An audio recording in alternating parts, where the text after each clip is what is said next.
When it comes to buying Activision, Xbox can distill the argument down into one single word. As Microsoft continues to meander through the courts as it's trying to buy Activision for $70 billion dues, we, the outside observers, keep getting more and more documents explaining how Microsoft is preparing to use the assets that it's going to acquire from Activision/Blizzard, hopefully by June 30th of next year. Now, the company still has a long way to go, but the UK has really been turning the screws, and Microsoft has really come fighting back with some strong arguments. But realistically, as I was digging through all of this, you can put together the narrative that Microsoft is trying to battle here, and the word that it comes down to is stores. Now, this is much more complex than it may sound, because you're sitting there thinking, Brad, stores or whatever, they exist for a long time. But there's a key argument here that I think is going to play to the hearts and the minds of these regulators, and that is how Microsoft is trying to justify this massive acquisition. Now, in the court documents, Microsoft has already said, look, we're not even a top gaming competitor. Sony is clearly number one. Nintendo's in there. You can put in some Chinese game companies as well. Even in the PC space, Microsoft says that they are number 7. Now, when they're looking at that information, I think they mean 7th distribution platform, meaning the Microsoft Store, because there's Steam, there's Epic, there's all these different places to buy games, and Microsoft is pretty low on that totem pole. It's really just fascinating to watch Microsoft say, like, look, we're not a big competitor, even though they're a $1 trillion company. And so as Microsoft has gone through this process, yes, getting the titles is one thing, but I think if there's one chance that Microsoft is going to have to be able to get this acquisition closed, I think it's going to be the stores, because in their documentation, they very clearly wrote, they said, the transaction will improve Microsoft's ability to create a next generation game store which operates across a range of devices, including mobile, as a result of the addition of the Activision Blizzard content. Building on Activision Blizzard's existing community of games, Xbox will seek to scale the Xbox Store to mobile, attracting gamers to a new Xbox mobile platform, shifting consumers, and this is critical, shifting consumers away from the Google Play Store and the Apple Store. Now, in the EU, which is a massive regulatory body and entity, they are going after Google and Apple at this very moment, saying, like, look, your stores are potentially anti-competitive. You two have a duopoly. Now, their investigations are still ongoing, but from a casual outside observer, if you're using an Android device, you have effectively one option to get games or content. It's the Google Play Store.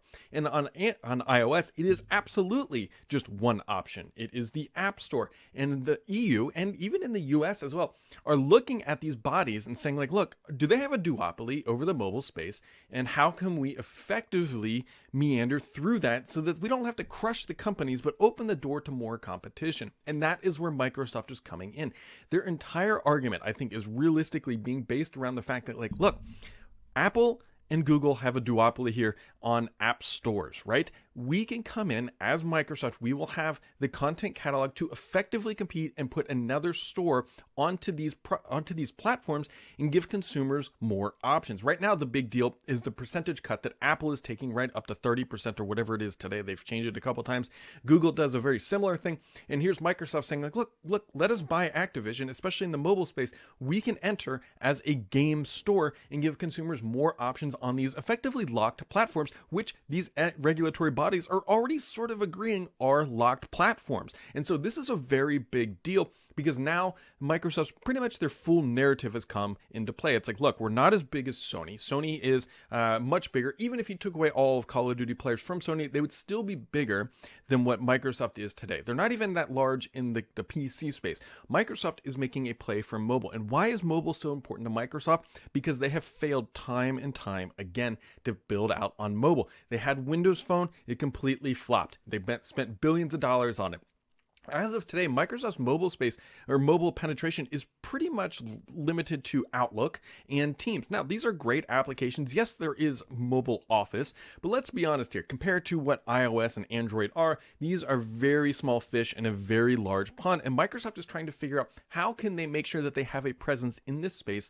And as they look at their portfolio, games is the strategy. That is the only place really that Microsoft can penetrate that isn't completely saturated by competition.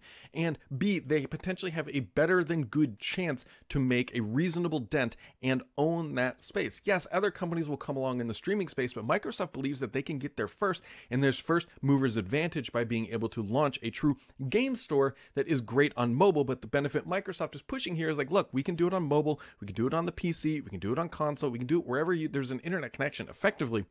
And that is their core argument. And I realistically think that that argument is going to be very valid, especially in the EU, because they're going to look at this and say, like, who can actually bankroll competition against Apple and Google at this point? It's a limited number. I mean, you have Amazon. Amazon's probably a very viable competitor as well. And Microsoft, outside of Google and Apple. I mean, who else is going to do it? Facebook is not the right kind of company to be in this space. And so there's a limit. I mean, you could look at like Oracle or IBM, but again, they don't have the right content and catalog that's going to allow them to effectively do this. So Microsoft, I guarantee, is going to the EU and saying, look, we can build another store for these platforms and increase user choice. And that is going to be a very big and very strong argument. Aside from what is happening in the console space, everybody has to remember that compared to the mobile space, console is very, very tiny. We're talking like 100, maybe 200 million if you're lucky sort of thing. Apple sells tens of millions of iPhones every single quarter. It is ridiculous. I think it's like last number, it's like averaging around like 40 million iPhones or something crazy like that. You should go look it up.